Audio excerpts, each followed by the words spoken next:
ఉన్నవాడి దగ్గర డబ్బు ఉంటుంది, అధికారం ఉంటుంది. మనము ఒకరికి ఊడిగం చేసేదానికన్నా ఈ ప్రపంచంలో ప్రతి ఒక్కరు సమానం అన్న పాయింట్ని శేఖర్ కమ్ల గారు చాలా అద్భుతంగా చిత్రీకరించారు. ఆయన 25 మూవీ అని కాదు కానీ 25 ఇచ్చిన ప్రతి ఒక్కరికి ఒక డిప్రెషన్ అనేది ఉంటుంది. కెరీర్ ఏంటి, ఫ్యూచర్ ఏంటి, ప్లానింగ్ ఏంటి అనేది. బట్ వాటన్నిటితో మనం భూమి మీద ఉన్నాం కాబట్టి అందరం సమానమే అన్న పాయింట్ని తమిళ ఫ్లేవర్ తగ్గట్టుగా స్క్రీన్ ప్లే కానీ మేకింగ్ కానీ చాలా అద్భుతమైన పర్ఫార్మెన్స్ ఇచ్చారు. ధనుష్ తక్కువ కాదు, నాగార్జున తక్కువ కాదు, కథకే ఇంపార్టెన్స్ ఇవ్వాలి కాబట్టి ఆ కథకు తగ్గట్టుగా వీళ్ళ యాక్టింగ్ పర్ఫార్మెన్స్ అయితే కనుక చాలా బాగుంది. కొన్ని సీన్స్లో అయితే కనుక ధనుష్ తీసుకున్న పాయింట్ కామన్ పాయింట్ కాదు, క్యాజువల్గా ఆలోచిస్తే ప్రతి ఒక్కరు అడుక్కున్న వాళ్ళతో సమానమే. బట్ ఏంటంటే ఈ సినిమాని అన్ని కథలతో కాకుండా కథనే ఒక కథ సృష్టించి పాత్రలు ఎలాగ చేశారనేది మనం వాచ్ చేయొచ్చు.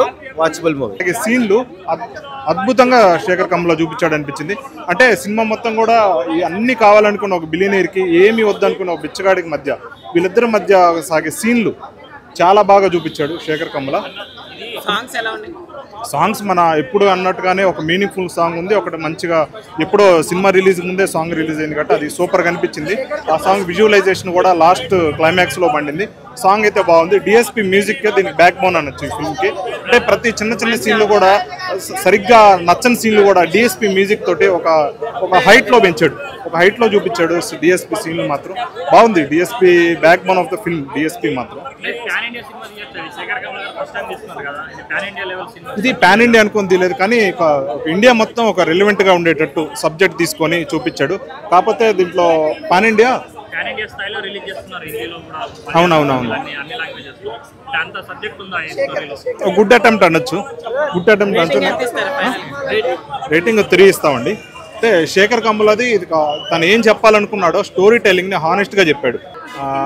నాకు బాగా నచ్చిన ప్లాట్ ఏంటంటే సెకండ్ హాఫ్ బాగా నచ్చింది. అండ్ మెయిన్గా ఇందులో ఇంకొకటి చెప్పాల్సింది ఏంటంటే Nagarjuna and Rashmika and Dhanush out standing performance. సినిమాకి బాగా ప్లస్ అయింది ఏంటంటే ఇంకొకటి డిఎస్పి బీజిఎం అండి. డిఎస్పి బీజిఎం చాలా ప్లస్ అయింది.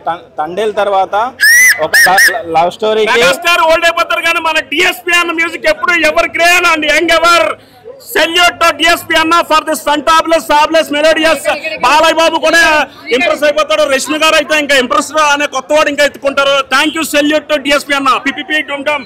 మనం ఎప్పుడు అందరితో ఉన్నా కూడా సింగిల్ గా ఉన్నట్టే వేటూరు సుందరరామూర్తి గారు లాగా అక్కినేని నాగార్జున గారు మనం ఎదుగుతూ ఉంటాం. మనకి ఎవరితో సంబంధం లేదు కానీ అందరితో బంధం ఉంది. Thank you so much DSP అన్న ఫర్ యువర్ ఫంటాబులస్ మ్యూజిక్. ధనుష్ గురించి అంటే ఆయన అందరికీ ఒక గొప్ప మాట చెప్పారు. అంటే ధనుష్ గారు చెప్పాలంటే అప్పు గురించి చెప్పారు కదా.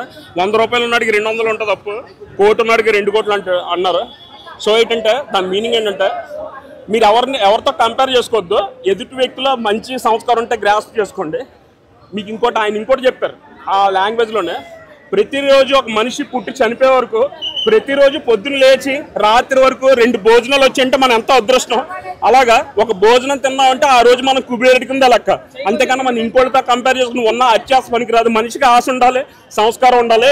హ్యాట్స్ ఆఫ్ టు ఆయన ఎదిగే కొద్దీ ఒక డైరెక్టర్ కావచ్చు, టెక్నీషియన్ కావచ్చు, ఎన్నో ఒక సింగర్ కావచ్చు, ద వే ఈజ్ ఎవాల్వింగ్.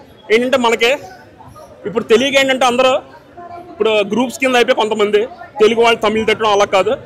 ఏంటంటే ఒక శేఖర్ కమ్ల గారు కానీ, అక్కినేని నాగార్జున గారు కానీ, ధనుష్ గారు కానీ, ఒక వేటూరు సుందరరామూర్తి గారు వాళ్ళకి ప్రపంచ భాషలందరూ ఒకటే. బాలసుబ్రహ్మణ్యం గారికి ఏంటంటే మనం సంస్కరించుకున్న పక్కవాడిని గౌరవిద్దాం. అదే తరహా. అందుకనే ఈ టీము 25 ఇయర్స్, శేఖర్ కమ్ల గారి 25 ఇయర్స్, ఒక అక్కినేని నాగార్జున గారి దీంతో ప్రాజెక్ట్తో మన ధనుష్ గారు దాంతో కొలాబరేట్ అయ్యి డిఎస్పి మ్యూజిక్. మనం ఎప్పుడో ఇళయరాజా గారి గురించి మాట్లాడతాం. ఇప్పుడు is a legend, everybody knows. But ఆయన ఏకలవ్య గురుడిగా భావించే మన డిఎస్పి అన్న ఆయన మ్యూజిక్ అదిరిపోయింది కదా. ఈవెన్ మెగాస్టార్లో వాళ్ళు కూడా ఓల్డ్ అయిపోతారు. మన వేటూరు సుందరరామూర్తి గారి పాట ఆయన హెవెన్ నుంచి కూడా అలా చిరుజల్లులో పడుతూ ఉంటుంది. డిఎస్పి మ్యూజిక్ కూడా అంతే. ప్రతిరోజు కొత్తగా పుట్టినట్టు అందరూ ఫస్ట్ సమాజం అంటారు, బొప్పాయికి నేననేది ఎక్కువ వాడతారు.